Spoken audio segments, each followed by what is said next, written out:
पिता से कहता कि मुझे यही जूती चाहिए। जॉन रिटेलिंग में असफल क्यों हुई? जॉन 24 साल की आकर्षक, उच्च शिक्षित और उद्यमनी युवती कॉलेज से निकलते ही जॉन ने एक डिपार्टमेंट स्टोर में असिस्टेंट बायर की नौकरी कर ली थी। रेडीमेड कपड़े के इस डिपार्टमेंट स्टोर में कम कीमत से लेकर मध्यम कीमत का सामान मिलता था। जॉन की सिफारिशी चिट्ठियों में उसकी बहुत तारीफें की गई थी। जॉन में महत्वाकांक्षा है, प्रतिभा है, उत्साह है। एक पत्र में लिखा था, वह निश्चित रूप से काफ़ी सफल होगी।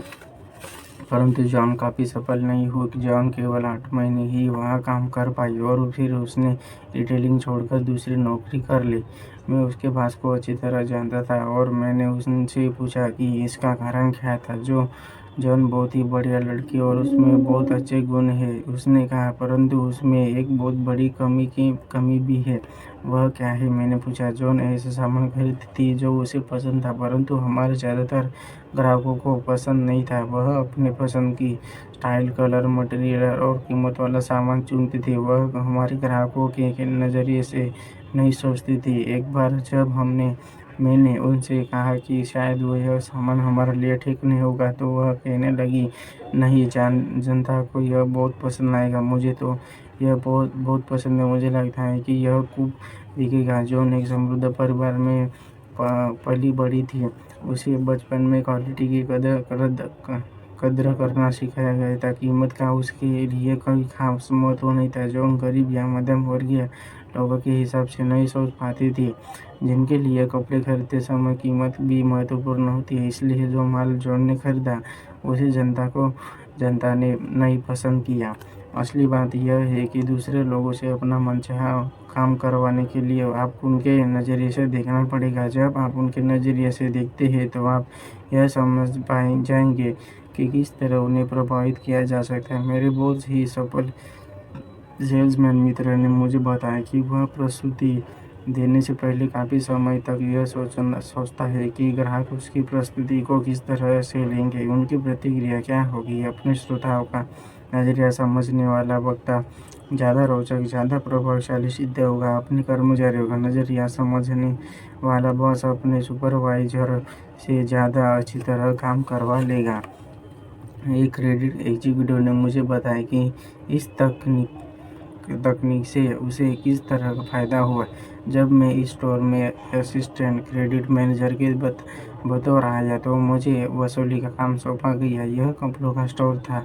यहाँ पर वसूली के लिए जिस तरह के पत्र लिखे जाते थे, उन्हें देखकर मुझे हैरानी और निराशा हुई। इनकी कठोर भाषा अपमानजनक और धमकाने वाली थी। मैंने उन्हें पढ़ा और सोचा, बंधु, अगर कोई मुझे इस तरह की चिट्ठी लिखे तो मैं तो गुस्से से आगे बबूला हो जाऊंगा। मैं कभी अपना हिसाब साफ नहीं करूंगा।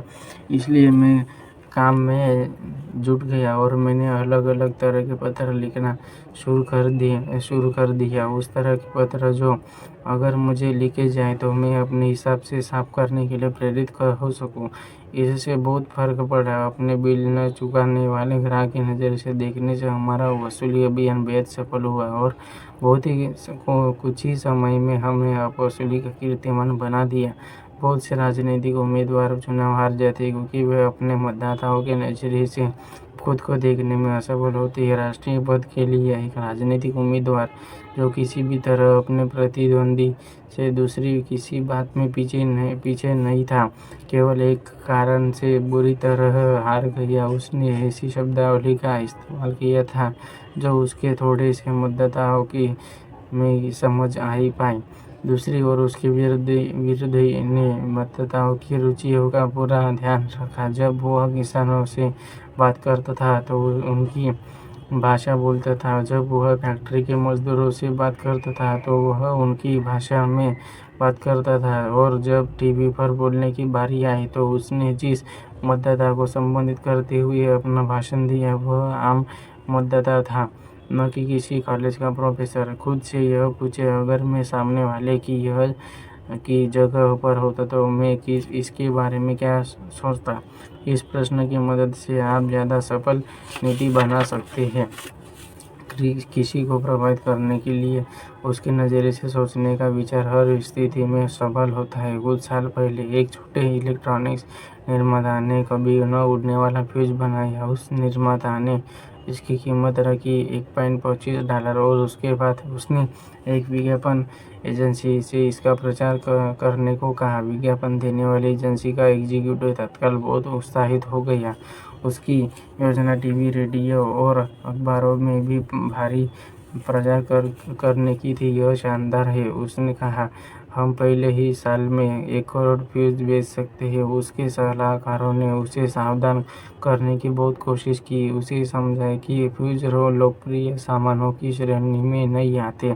उनकी कोई रोमांटिक अपील नहीं होती है और लोग जब फ्यूज खरीदते हैं तो सस्ता फ्यूज खरीदना चाहते हैं। सलाहकारों ने यह सलाह दी क्यों नहीं इसके बजाय कुछ चुनिंदा पत्रकारों में विज्ञापन दिया जाए और इस फ्यूज को ऊंची आमदनी वाले लोगों को बेचा जाए। परंतु उसने सलाहकारों की सलाह को अनसुना कर दिया। देश भर में तूफानी प्रचार अभियान चलाया गया और 6 हफ्ते में ही इसे बंद करना पड़ा क्योंकि इसे निराशाजनक परिणाम मिले थे।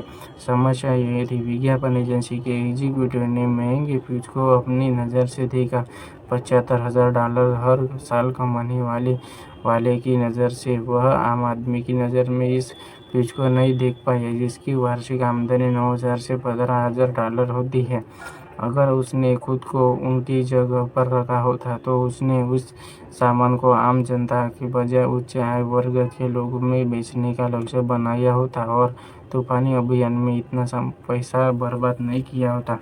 जिन लोगों को आप प्रभावित करना चाहते हैं उनकी नज़र से देखने की कला विकसित करें। नीचे दिए गए अभ्यासों से आपको ऐसा करने में मदद मिलेगी। दूसरे से नज़रिए से देखने का अभ्यास करें। स्थिति और सर्वश्रेष्ठ परिणाम के लिए खुद से पूछें। पहली स्थिति है किसी को काम के बारे में निर्देश करना और सर्वश्रेष्ठ परिणाम के लिए खुद से पूछें, अगर मैं काम पर नया होता तो क्या इस तरह के निर्देश से मैं पूरी तरह समझ जाता कि मुझे क्या करना चाहिए। दूसरी स्थिति विज्ञापन लिखना। अगर मैं आमतौर पर खरीदार होता तो इस विज्ञापन के बारे में मेरी राय क्या होती। तीसरी स्थिति टेलीफोन मैनर्स। अगर मैं सामने वाले की जगह पर होता तो टेलीफोन पर मेरी आवाज़ और मेरे मैनर्स मुझे कैसे लगते। तोहफा, क्या यह तोहफा मुझे पसंद है या यह तोहफा सामने वाले को पसंद आएगा। अक्सर दोनों में बहुत फर्क होता है। पांचवी स्थिति जिस तरह से मैं आदेश देता हूँ, अगर कर्मचारी होता तो मैं क्या उस तरह के आदेशों का खुशी खुशी पालन करता। 6 बच्चों का अनुशासन। अगर मैं बच्चा होता तो उसकी उम्र, अनुभव और भावनाओं के लिहाज से इस अनुशासन के बारे में मेरी प्रतिक्रिया क्या होती। 7वां मेरा हुलिया। अगर मेरे जगह मेरे सुपरवाइजर इस तरह के कपड़े पहनता तो मैं उसके बारे में क्या सोचता। 8वीं स्थिति भाषण तैयार करना। श्रोताओं की पृष्ठभूमि और रुचियों को ध्यान में रखते हुए क्या मेरा यह वाक्य ठीक रहेगा। 9वीं स्थिति मनोरंजन। अगर मैं अपने अतिथि की जगह होता तो मैं किस तरह का भोजन, संगीत और मनोरंजन पसंद करता। दूसरों के नज़रिए से देखने के सिद्धांतों को कैसे अमल में लाएं। पहला, सामने वाले की स्थिति का विचार करें। अपने आप को उसकी जगह रख कर देखें। याद रखें आपकी और उसकी रुचियों, आमदनी, बुद्धि और पृष्ठभूमि में जमीन आसमान का अंतर होता है। दूसरा, अब खुद से पूछे, अगर मैं उसकी जगह होता तो मेरी इस पर क्या प्रतिक्रिया होगी, चाहे आप उससे कुछ भी करवाना चाहते हो। तीसरा, अगर आप सामने वाले की जगह होते तो आपसे वह काम किस तरह करवाया जा सकता था, बस उसी तरीके से इस्तेमाल करें। लीडरशिप नियम नंबर 2, सोचें इस समस्या से निपटने का मानवीय तरीका क्या है। लीडरशिप का हर एक का तरीका अलग अलग होता है। एक तरीका तानाशाह बनने का होता है। तानाशाह सारे फैसले खुद करता है। वह किसी दूसरे से सलाह लेना पसंद नहीं करता। वह अपने अधीनस्थों की बात सुनना इसलिए पसंद नहीं करता क्योंकि शायद उसे यह डर रहता है कि उसका अधीनस्थ सही हो और उसे बेइज्जती का सामना न करना पड़े।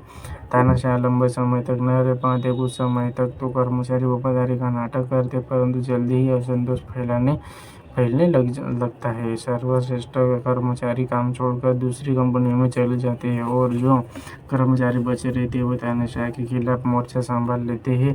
परिणाम यह होता है कि कंपनी का कामकाज प्रभावित होता है और इससे कंपनी के मालिकों की नज़र में तानाशाह की इमेज खराब होती है। लीडरशिप का दूसरा तरीका है ठंडा मशीनी में तो नियम की पुस्तक के हिसाब से चलता वाला तरीका है। इस शैली से काम करने वाला व्यक्ति हर काम के नियम की पुस्तक के हिसाब से करता है।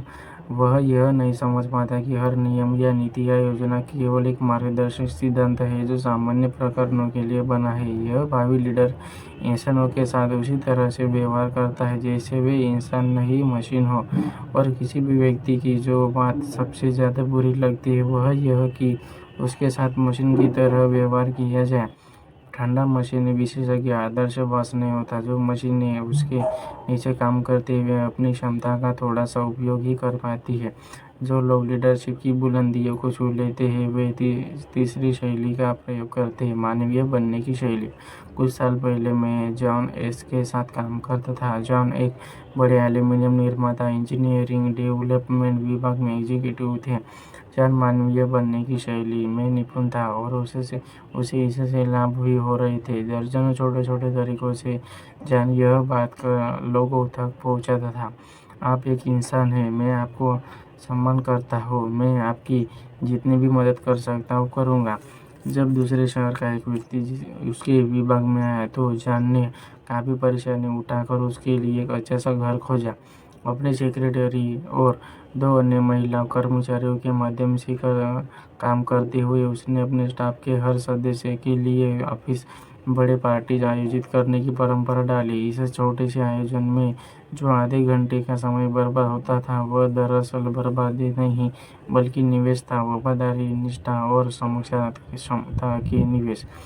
जब उसे यह पता चला कि उसके स्टाफ का एक व्यक्ति अल्पसंख्यक है तो जॉन उसे बुलवाया और उससे कहा कि वह ऐसा व्यवस्था कर देगा कि वह अपने धार्मिक त्योहारों को मना सके, क्योंकि ऐसे त्योहारों पर अमूमन छुट्टियां नहीं होती थी। जब कोई भी कर्मचारी या कर्मचारी के परिवार का कोई सदस्य बीमार होता था तो जॉन को यह याद रहता था। जब नौकरी के बाहर उसके स्टाफ का कोई कर्मचारी उपलब्धि हासिल करता था तो जॉन उसे बधाई देने का समय निकाल लेता था। परंतु जॉन के मानवीय बनने की फिलॉसफी का सबसे बड़ा सबूत मिला जब उसने एक कर्मचारी को डिसमिस किया। जॉन के पहले वाले बॉस ने एक कर्मचारी को नियुक्त किया था। उस कर्मचारी की इस तरह के काम में कोई रुचि नहीं थी, न ही योग्यता थी। जॉन ने इस समस्या को बेहतरीन तरीके से सुलझाया। उसने कर्मचारी को ऑफिस में बुलाने का पारंपरिक तरीका इस्तेमाल नहीं किया, वह तरीका जिसमें पहले तो उसे बुरी खबर सुनाई जाए और बाद में उसे 15 या 30 दिन का समय दिया जाए। इसके बजाय उसने 2 अस्वाभाविक काम किए। पहली बात तो यह कि उसने कर्मचारी को समझाया कि यह कर्मचारी के ही हित में है कि वह यह नौकरी छोड़ दे और कोई ऐसी नौकरी ढूंढे जहां उसकी योग्यता और रुचि का बेहतर उपयोग हो सकता हो। उसने कर्मचारी के साथ बैठकर एक प्रतिष्ठित रोजगार परामर्शदाता से सलाह लेने की योजना बनाई। इसके बाद उसने ऐसा कुछ किया जो नियम की किसी पुस्तक में नहीं लिखा था। उसने दूसरी कंपनियों के एग्जीक्यूटिव से संपर्क किया जहां उस कर्मचारी की योग्यताएं काम आ सकती थी। उसने इंटरव्यू का इंतजाम भी करवा दिया। 18 दिन बाद ही उस कर्मचारी को बहुत ही बढ़िया नौकरी मिल गई। डिसमिसल के इस तरीके से मुझे हैरत हुई और मैंने जॉन से पूछा कि उसने इस छोटी सी बात के लिए इतना कष्ट क्यों उठाया। जॉन का जवाब था, मैंने एक पुरानी कहावत को अपने दिमाग में बिठा लिया है, जो भी किसी व्यक्ति के नीचे काम करता है वह इसके संरक्षण में होता है। हमें पहले तो उस व्यक्ति को नौकरी पर रखना ही नहीं चाहिए था क्योंकि वह इसके लायक नहीं था, परंतु जब हमने उसे नौकरी पर रख ही लिया तो हमारा यह फर्ज बनता था कि इसके बदले में हम उसे ढंग से नौकरी तो दिलवाते। जॉन ने आगे कहा, कोई भी व्यक्ति नौकरी पर रख सकता है, परंतु लीडरशिप का इम्तिहान इस बात से होता है कि आप किसी व्यक्ति को नौकरी के किस तरह हटाते हैं। उस कर्मचारी को अच्छी नौकरी दिलवा कर दिलवार कर मैंने अपने डिपार्टमेंट के हर व्यक्ति में जॉब सिक्योरिटी की भी भावना पैदा कर दी है।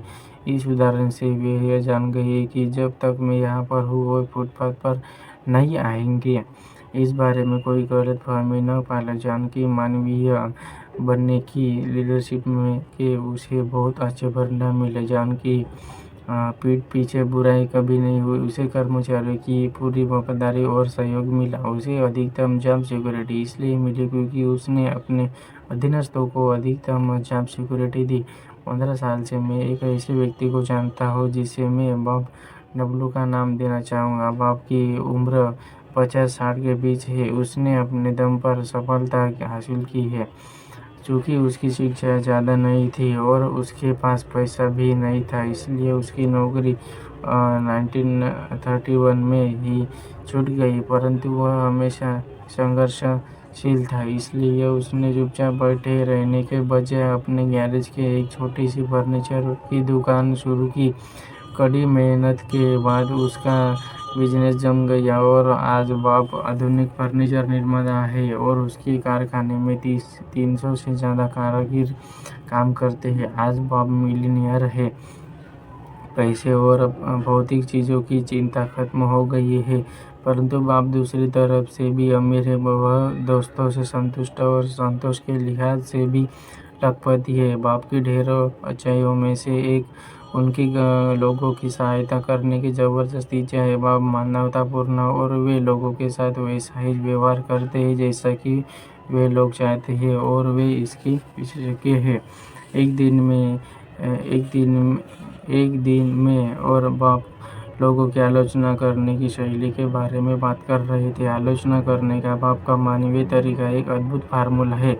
उसने मुझे बताया, मुझे नहीं लगता कि कोई यह कहेगा कि मैं एक कमज़ोर बाजू में एक बिजनेस चलाता हूँ। अगर कुछ ठीक नहीं हो रहा है तो मुझे उसे ठीक करना ही पड़ता है, परंतु ठीक करने का एक तरीका भी होता है और तरीका ही महत्वपूर्ण होता है। अगर कर्मचारी ने कोई गलती कर दी तो मैं विशेष सावधान रहता हूँ उसकी भावनाओं को ठेस न पहुँचे और उनमें हीन भावना न आ जाए या वह अपमानित नहीं महसूस न करे। तो आज हमने देखा कि लीडर की तरह हम किस तरह सोच सकते हैं और कैसे लीडर बन सकते हैं और अपने कर्मचारी को कैसे खुश रख सकते हैं। तो आज का हमारा वीडियो इतना ही था। तो मिलते हैं अगले नए वीडियो में। तब तक के लिए थैंक यू सो मच।